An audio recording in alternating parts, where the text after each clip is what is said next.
মোবাইলে সিম ওঠানো আছে দুইটা, কিন্তু একটি শো করে আর একটি করে না, অর্থাৎ একটি সিম দেখা যায় আর একটি দেখা যায় না। এই সমস্যা কিভাবে সমাধান করবেন?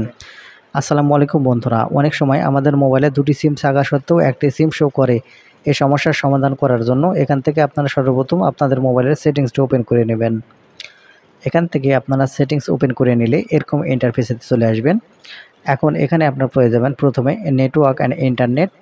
এখান থেকে আপনারা এই নেটওয়ার্ক অ্যান্ড ইন্টারনেট এই অপশানের উপর ট্যাপ করবেন। নেটওয়ার্ক অ্যান্ড ইন্টারনেট এই অপশানের উপর ট্যাপ করলে এরকম ইন্টারফেসে চলে আসবেন। দেখুন মোবাইলের সিম একটি সিম দেখা যায় আরেকটি দেখা যায় না, এর অনেকগুলো কারণ আছে। তার মধ্যে আরেকটি হচ্ছে সিমের স্লট নষ্ট হয়ে যাওয়া।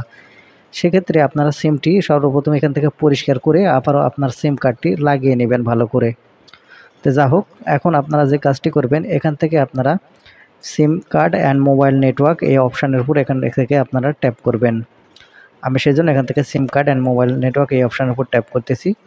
ট্যাপ করলে এখানে আপনারা এরকম ইন্টারফেস দেখতে পাবেন। এখানে আপনারা দেখতে পাবেন সিম 1, সিম 2, অথবা আপনার মোবাইলে উপরের দিকেও থাকতে পারে সিম 1 বা সিম 2।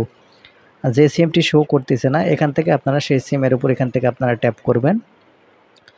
আমি সিম 1 এর উপর ট্যাপ করতেছি। ট্যাপ করার পর এখানে আপনারা দেখতে পাচ্ছেন এনেবল সিম কার্ড।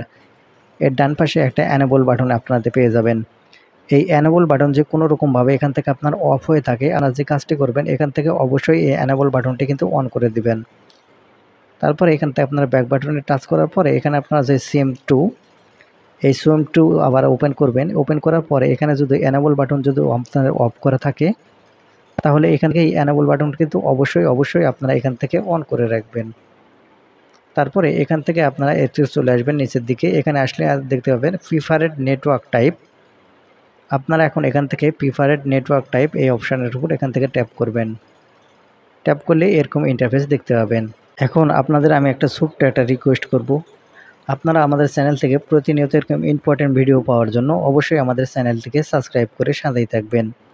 তাই এখন এখান থেকে আপনারা যে কাজটি করবেন, এখান থেকে আপনারা যদি 3G বা 2G আপনার হয়ে থাকে, তাহলে আপনারা যে কাজটি করবেন এখান থেকে 4G যেটা দেখতে পাবেন, এই 4Gটি সিলেক্ট করে রাখবেন। কারণ আপনারা যদি এখান থেকে 4G সিলেক্ট করে রাখেন, তাহলে কোনো সময় ইমার্জেন্সি বা অন্য কোনো সমস্যা যদি থাকে তাহলে কিন্তু দেখাবে না। তো বন্ধুরা, এই ছিল আজকের ভিডিওটি।